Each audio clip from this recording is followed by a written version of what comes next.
All right, welcome to the beginning of chapter 12. Okay, so first off, I want to just do a quick review. There's some things you cannot forget, so I want to run through those real quickly and then get into some of the newer stuff.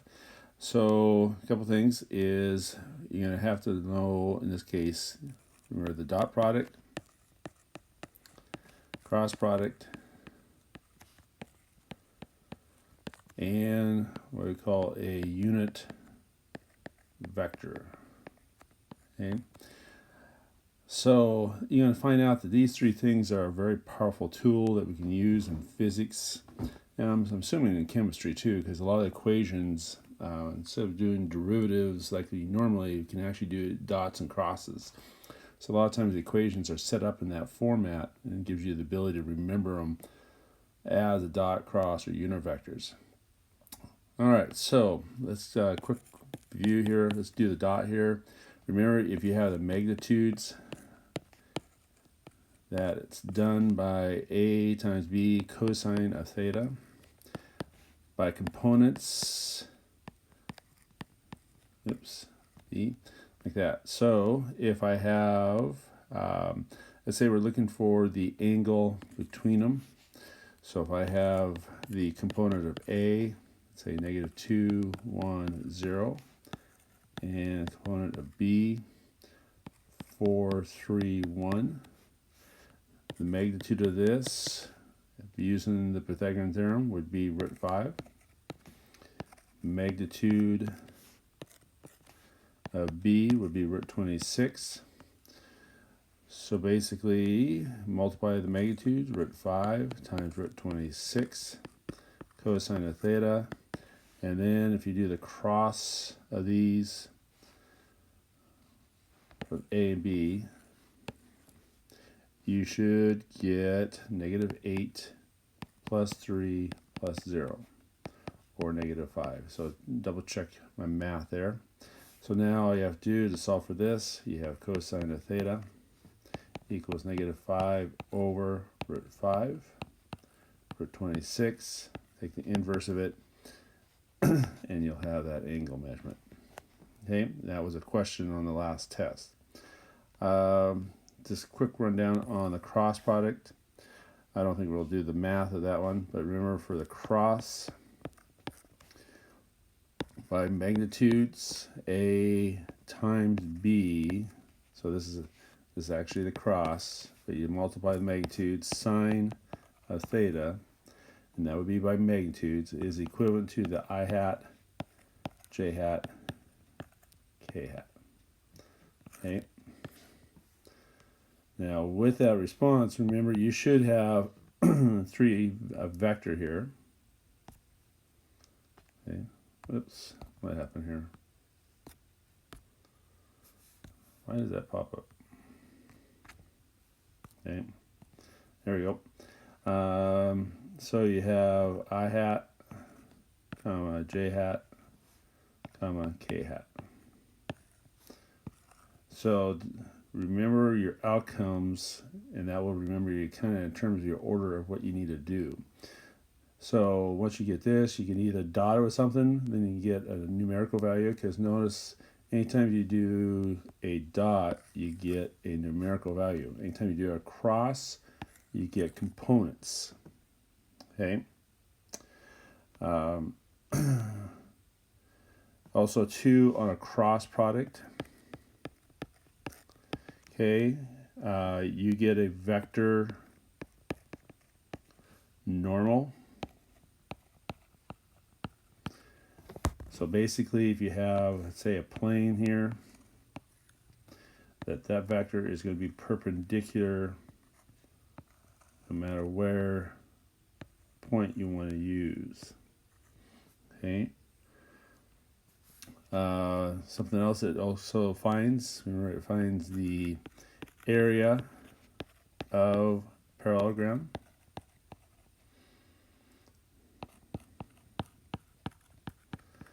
Okay, and then if you dot that, then you have volume. So then if you take the area and dot it with another component, then you have volume.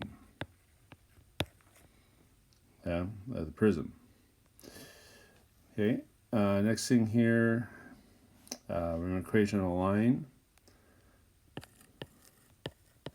Equation of a line. So if you have 2 points, let's say point A is 2, 3, 4, and B, and we're going to go A to B, 4, -5, 1. So first off, find the slope A to B. Remember, you have to go 4 minus 2, -5 minus 3, 1 minus 4. So therefore, basically, this is going to give you your slope of your line. So what you have here is 2, -8, -3. And if we start at A, you have RT equals, now keep in mind you can write it either this way, slope first, so like mx plus b, plus your point, 2, 3, 4. But you might also see sometimes written like we did a sequence of series. If you put the point first, 2, 3, 4, and then your slope second.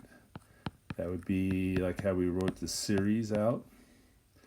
Now, we will have to be breaking this down by components, and I'll give you some examples of that later, where you might have, and this depends on which form you use it in here. So my x component would be 2 plus 2t.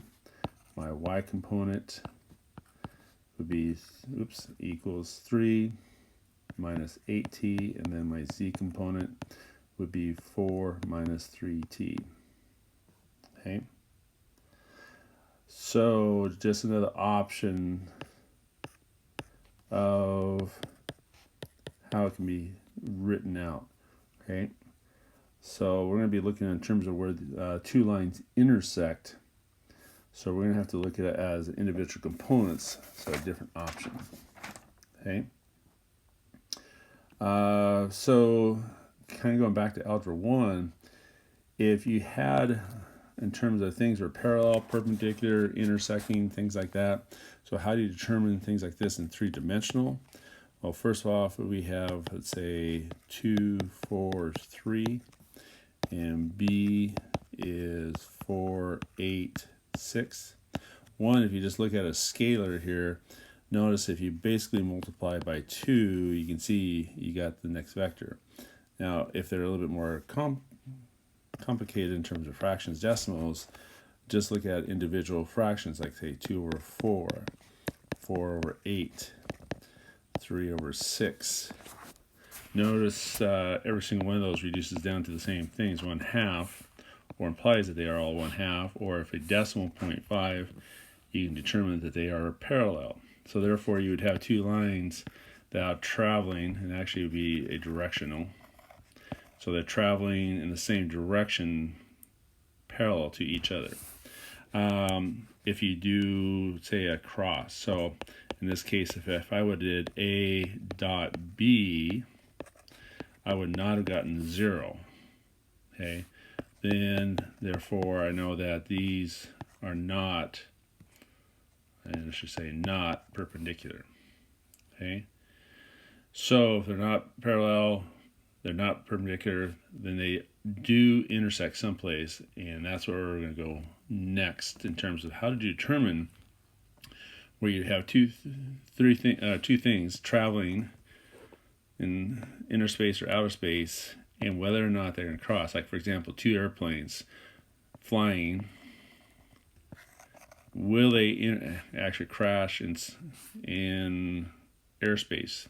So how do you know that they're not going to do that? So let's look at two equations, say RT, and let's say 0, 0, 0. So their slope is 2, 1, 3t. And let's say our second equation, so let's say R2 is -6, 1, excuse me, and -9 plus, I'm out of room there, my slope is 8 to 12t.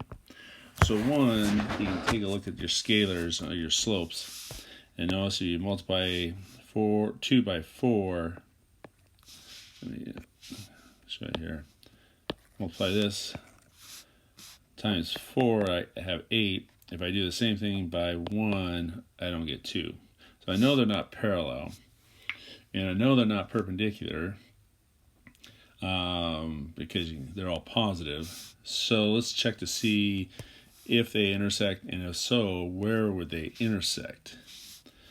So what we got to do here is look at each individual component. So my x component for R1 and R2 would be 0 plus 2t, and we got to make sure there's time 1 and time 2, but we're going to look at in terms of, is there a time where these two might be the same? And all we're doing is saying, looking at a shift. So we're going to actually think of this as both the same time here. So we're going to set it equal to -6 plus 8t. And if we go through and solve for this, we have -6t equals -6, t equals 1. So I'm saying there's a time of 1 second, 1 hour, something like that, that they could intersect, but that doesn't mean it's actually going to happen. My other three components have to follow the same rules. So if I go to my y component,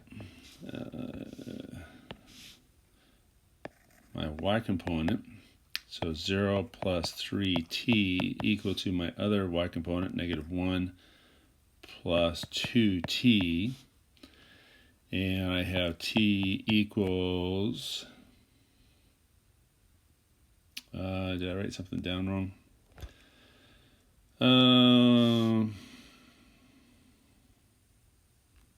Probably did.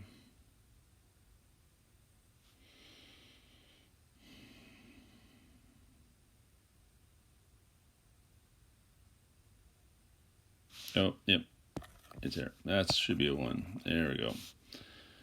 So, and there's that there. So I have now -1t equal -1, so t equals 1. Okay. Now that still does not guarantee me that, because you have three components, so you can't just say, oh, yep. So then let's go to the third. You have to check it, because I guarantee you this could still fail. So we have 0 plus 3t equals to -9 plus 12t. So I have -9t equals -9 and t equals 1. So yes, they will intersect. And now if I wanted to, I can go through and say, where in space are they going to intersect? Well, just grab, say, R1. And I could have done this at the beginning too. If I got the t equals 1, come in and say, okay, let's put R1 into my equation 1, and I get 2, 1, 3. And if I went to my equation R of 2, and I get 2, 1, 3.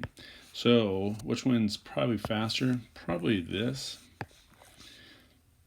So once you get a time, you say, well, let's just plug it in and see if we get the same location. Okay, and in this case we did. Okay. All right. I'm gonna, before the next piece here is gonna start on unit vectors. So I'm gonna break these videos up into 2 parts. So that was just a kind of quick review, because the next part, the unit vectors, is gonna take a little bit of time explaining them, but it's not too bad. So just wrapping your head around it a little bit. So I'm going to stop there and come back with that one.